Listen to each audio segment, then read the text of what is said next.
Oh ya, selamat pagi. Saya mau konfirmasi nih Pak terkait adanya isu kemarin, bisa jelaskan Pak? Oh iya, terkait kemarin ada masukan yang kita terima itu ada warga yang katanya dirawat di Puskesmas Tanjung Sari, sementara menggunakan fasilitas BPJS,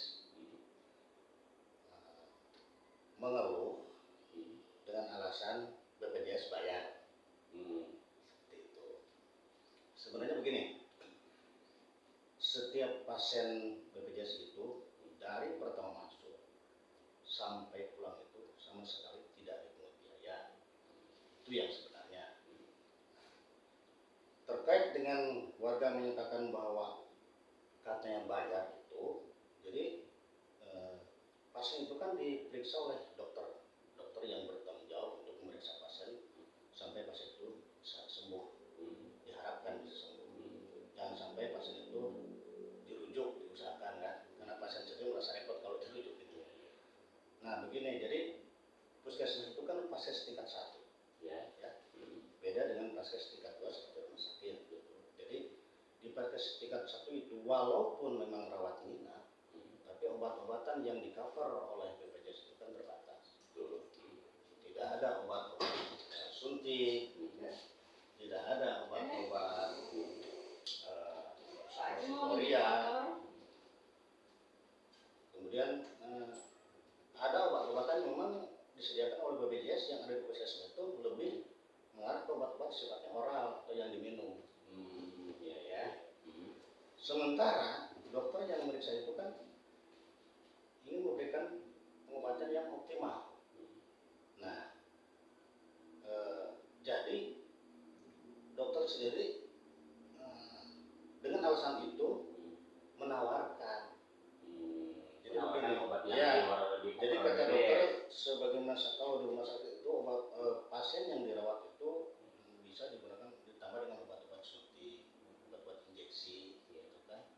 Nah, itu kan ditawarkan ke pasien dan dijelaskan kalau misalkan bapak atau ibu yang dirawat di sini perlu dengan obat-obatan yang saya juga istilahnya menurut dokter itu perlu, kalau bersedia mungkin akan diresepkan gitu. Dengan catatan berarti itu obat yang tidak tercover. Obat yang tidak di-cover oleh BPJS, misalkan menurut dokter ini perlu obat injeksi, ya apa namanya lah, misalkan Damokidin atau Ondansetron, gitu kan. Kalau misalkan bersedia boleh kami resepkan, cuma dengan catatan tidak di-cover oleh BPJS, berarti harus membeli ke apotek kan gitu. Nah, dari situ banyaknya setuju kan. Nah, tapi kalau misalnya nggak setuju, itu kan namanya juga tawaran kan. Betul, tidak memaksa. Tidak memaksa. Kalau misalkan ya enggak lah, kan saya di BPJS, saya kan bisa menggunakan, memanfaatkan fasilitas ini, nggak masalah, kita rawat seperti biasa, ya. Nah, seandainya ternyata keluhannya itu baru turun sudah 2 atau 3 hari, masih misalkan panas lah, demamnya nggak turun, mungkin kita anjurkan untuk rujuk, karena obat-obat untuk membantu itu di paskes tingkat 1 itu puskesmas tidak ada, kan? Nah, sementara pasien yang dinyatakan seperti itu banyak yang merasa keberatan, pengen di sini, nggak apa-apa, mendingan kita beli aja, kan gitu. Nah terus itu yang pasien komplain kemarin itu yang keberatannya itu terkait obat itu. Jadi yang saya sampai ke kita itu karena percuma punya BPJS, kalau bayar tetap bayar, kan gitu. Hanya itu yang sampai ke kita. Ya, itu kan mungkin itu yang bicara itu bukan keluarga yang bersangkutan, tapi itu yang katanya sedengar itu aparat juga yang bilang, itu kan RT atau RW, saya kurang gitu. Bisa dijelaskan itu warga desa mana? Menurut keterangan Pak Endang kemarin tuh warga Tanjung Sari. Cibarengkok kalau nggak salah gitu ya, Cibarengkok ya. Eh, banyak pasien-pasien BPJS yang setuju dengan itu, dan itu pun kita nggak sembarangan. Kalau lu mau beli, cuma tetap harus bikin persetujuan, bikinlah pernyataan itu kan.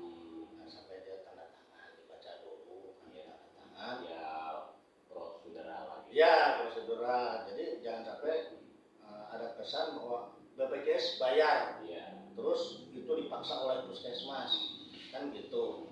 Nah, yang disebut dengan bayar itu ya seperti itu, hanya untuk membeli obat-obatan. Obat-obatan Ya. yang tidak bisa di-cover. Ya. Betul. Kemudian itu kan bayarnya ke puskesmas. Ya, ada di antaranya yang memang bayar ke puskesmas itu karena pasien sendiri tidak sanggup untuk membeli sendiri ke apotek. Nggak ada keluarga yang bisa disuruh, apalagi kalau malam. Kan apotek pada tutup. Kita bantu untuk menyediakan.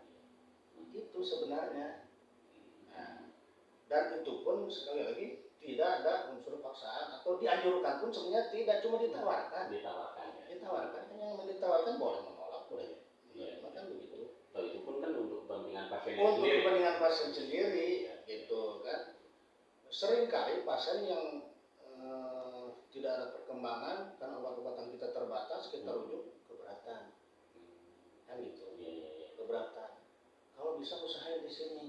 Sampai ada yang bilang begini, nggak apa-apa dok, walaupun misalkan ada obat yang harus dibeli, sampai begitu kan.